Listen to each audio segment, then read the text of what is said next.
Hello everyone, I am Shiv Kumar Sinha. Welcome to YouTube channel My Observation Life. परिवार के विकास और विस्तार में बदलते रिश्ते की श्रृंखला में आज पार्ट थर्ड प्रस्तुत करेंगे। Changing relation in development and extension of family के जो पार्ट थर्ड होगा उसमें ध्यान केंद्रित करने का विषय होगा generation gap and family tension. Generation gap के कारण कैसे फैमिली टेंशन होता है और इसके निदान के समय किन बातों पर जो परिवार के बड़े सदस्य हैं उनको ध्यान रखना है और छोटे सदस्य जो उभर रहे हैं जेनरेशन गैप के कारण जो सोच में अंतर है उस पर क्या ध्यान रखने की आवश्यकता है, इसी पर ध्यान केंद्रित करेंगे। खासकर हर युग में जेनरेशन गैप की समस्या रही है और बुजुर्ग लोग और युवा और किशोर लोगों की सोच में परिवर्तन आया है, रहा है, सोच में टकराव रहा है।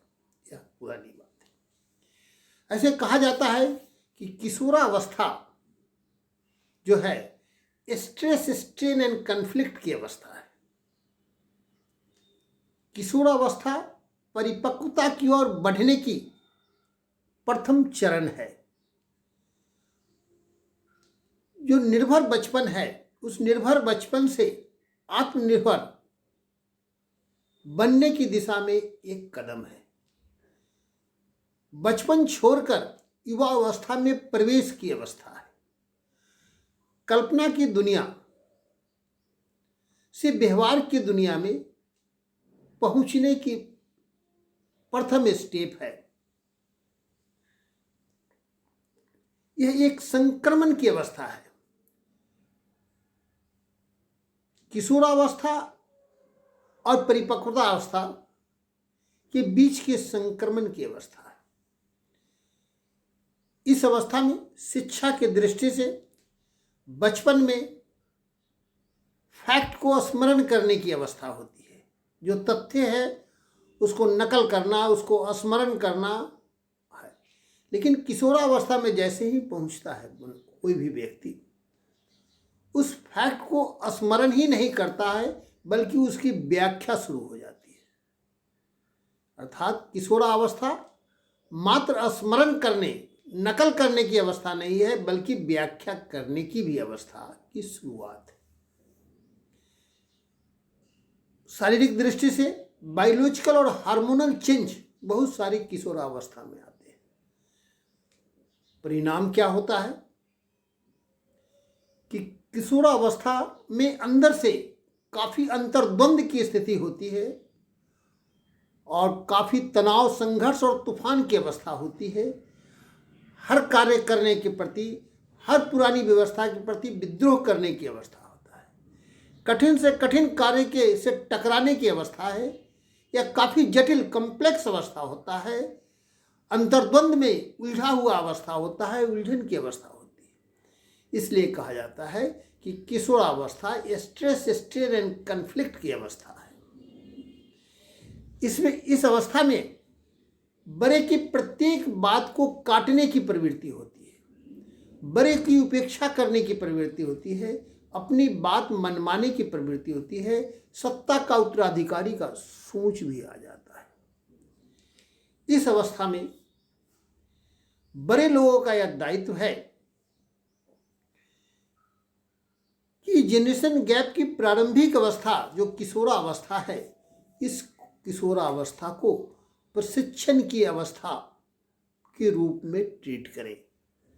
अपने बच्चे को जिस तरह बचपन में शिक्षण की अवस्था है उसी तरह किशोरावस्था प्रशिक्षण की अवस्था है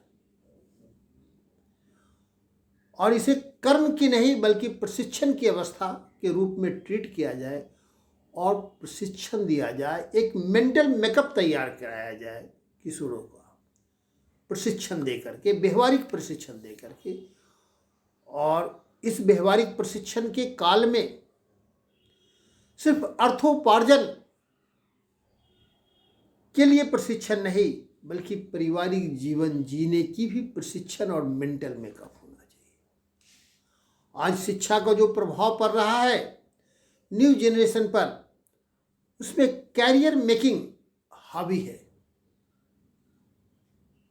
और कैरियर मेकिंग इतना हावी है, कैरियर बनाने की चिंता इतनी अधिक है, इतनी अधिक व्यस्तता है कि वो पारिवारिक जीवन कैसे जिएंगे इसकी सोच ही नहीं आती। अर्थात इस किशोरावस्था में पारिवारिक जीवन की खुशहाली, सरसता और सुख से जीने का प्रशिक्षण भी जरूरी है। यह बड़े लोगों का दायित्व है। प्राय इस अवस्था में देखा जाता है कि जो किशोर लोग होते हैं वो बड़े लोगों की हर बात को काटते हैं, तर्क वितर्क करते हैं, अपनी बात को मनवाने का प्रयास करते हैं, और बुजुर्ग लोग जो होते हैं वह बच्चे की हर बात को बिना समझे बुझे रिजेक्ट कर देते हैं, उसे काट देते हैं, उसे अस्वीकार कर देते हैं। यह दोनों प्रवृत्ति, किशोरों की जो सोच है वह बड़े लोगों की हर बात काटने की प्रवृत्ति रहती है, तर्क करने की प्रवृत्ति होती है, और बुजुर्ग लोग जो है किशोरों के हर प्रस्ताव को प्रथम दृष्टया रिजेक्ट करने की प्रवृत्ति रखते हैं। परिणामतः जनरेशन गैप में टकराव आता है और तनाव बढ़ता है।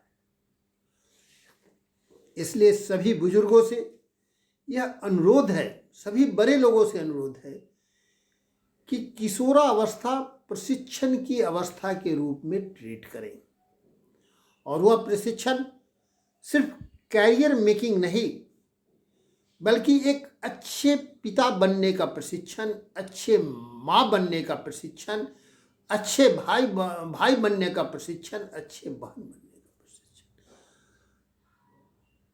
अच्छे मार्गदर्शक बनने का प्रशिक्षण, उन्हें सही मार्गदर्शन देने का दायित्व बुजुर्ग लोग पर है। जो किशोरों का प्रस्ताव है उसे प्रथम दृष्टया अस्वीकार या रिजेक्ट करने की आवश्यकता नहीं है। उनके हर प्रस्ताव में कारण को ढूंढने का प्रस्ताव करें कि यह प्रस्ताव क्यों आया।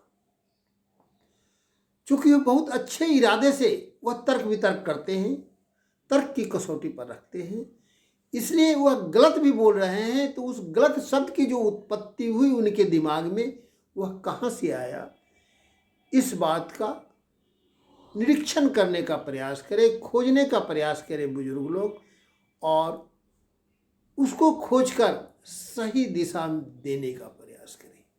मैं समझता हूँ कि जनरेशन गैप की समस्या, जनरेशन गैप में जो तनाव होता है उसका समाधान करने का एकमात्र उपाय बुजुर्ग लोगों में के समक्ष यही है कि वह जो भी कहें उनकी बात की उत्पत्ति की खोज करें, वह कहाँ से उनके दिमाग में बात आई, कौन सा इन्फॉर्मेशन बॉक्स जो उनके दिमाग में है जिसकी प्रतिक्रिया या व्याख्या के रूप में यह बातें आई है, उसको खोजने का प्रयास करें और उसमें सकारात्मकता को कोरिलेट करें। अगर अस्वीकार भी करना हो तो सीधे अस्वीकार नहीं करें, बल्कि वह जहाँ से वह शब्द की उत्पत्ति हुई उसकी खोज करके उसकी समस्याओं को तर्कसंगत ढंग से समझाकर उसे अस्वीकार करें। जनरेशन गैप की सबसे बड़ी समस्या का समाधान मेरे समझ से यही है कि बुजुर्ग लोग का दायित्व है, बड़े लोगों का दायित्व है कि किशोर का, युवा का जो भी प्रस्ताव है उस प्रस्ताव को प्रथम दृष्टया अस्वीकार नहीं करें, बल्कि वह शब्द, वह वाक्य, वह तथ्य उनके दिमाग में कहाँ से आई वह खोजें, उसको कोरिलेट करें परिस्थितियों से, और कोरिलेट करके उसको समझते हुए समझाकर अस्वीकार करें। शायद ये जनरेशन गैप की समस्या में ये बहुत समाधान, सकारात्मक समाधान होगा। और किशोरा की अवस्था जो स्ट्रेस, स्ट्रेन एंड कन्फ्लिक्ट की अवस्था है, कहा जाए कि जो बहुत ऊर्जा और तूफान और संघर्ष की अवस्था है, अंतर्द्वंद की अवस्था है। इस अंतर्द्वंद से उत्पन्न परिवार में जो तनाव होता है, बड़े और किशोरों में, युवाओं में, उसके बीच संतुलन बनाने में एक महत्वपूर्ण भूमिका निभाए और जनरेशन गैप की समस्या के समाधान में आगे बढ़े। इस पर मैं ज़्यादा कुछ नहीं कहूँगा, सिर्फ सिंगल मैसेज यही है कि जो युवा और किशोरों का जो भी प्रस्ताव है, उस प्रस्ताव के कारण को ढूंढे और उसको कोरिलेट करे, उनके पास जो उपलब्ध इन्फॉर्मेशन है उसके आधार पर, और उसके सकारात्मकता के साथ अगर अस्वीकार करना हो तो अस्वीकार करे, समझा कर अस्वीकार करे, प्रथम दृश्य और स्वीकार नहीं करे। क्योंकि बच्चों में, खासकर किशोरावस्था में, जो व्याख्या करने की अवस्था का प्रारंभ होता है, वह हर चीज को तर्क की कसौटी पर व्याख्या करके अपनी बात को मनवाने का प्रयास करता है।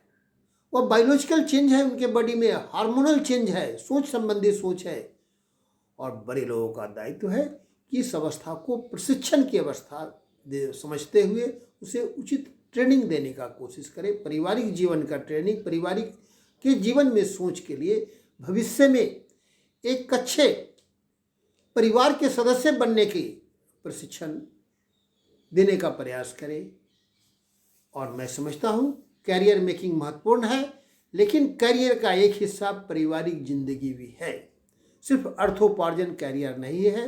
अर्थोपार्जन के साथ साथ अच्छे, सरस, खुशहाल पारिवारिक जीवन जीने का प्रशिक्षण किशोरावस्था में प्रारंभ कर दे, उनके मेंटल मेकअप कर दे। आजकल हम देख रहे हैं कि बच्चियों को जो पढ़ाई होती है, वह कभी कोई अपनी बच्ची को आदर्श गृहिणी नहीं बल्कि कमाऊ पुत्री बनाने का प्रयास करती है, कमाऊ बेटी और बहू बनाने का प्रयास करती है, आदर्श गृहिणी बनाने का नहीं। ठीक है, कमाऊ का भी कंसेप्ट सही है, लेकिन पारिवारिक जिंदगी जीना भी कम महत्वपूर्ण नहीं है। इसलिए सरस और खुशहाल पारिवारिक जीवन जीने की प्रशिक्षण जब बड़े लोग न्यू जनरेशन को देंगे तो निश्चित रूप से उनकी सोच और उनके तर्क वितर्क में प्रथम दृष्टया रिजेक्ट नहीं करके वह कहाँ से इंफॉर्मेशन आया, इस बात को खोजते हुए तर्क संगत ढंग से समझाकर अगर उनकी बात को स्वीकार और अस्वीकार करें तो शायद जो जनरेशन गैप के कारण फैमिली टेंशन हो रहा है उसमें कमी हो जाएगा। यह बहुत छोटे से वीडियो में आज मैं अपने चिंतन को यहीं समाप्त करता हूं। और अगर यह मेरा विचार परिवार के विकास और विस्तार में बदलते रिश्ते में generation gap and family tension पर अगर अच्छा लगता हो तो इसे लाइक करें, शेयर करें, सब्सक्राइब करें। धन्यवाद।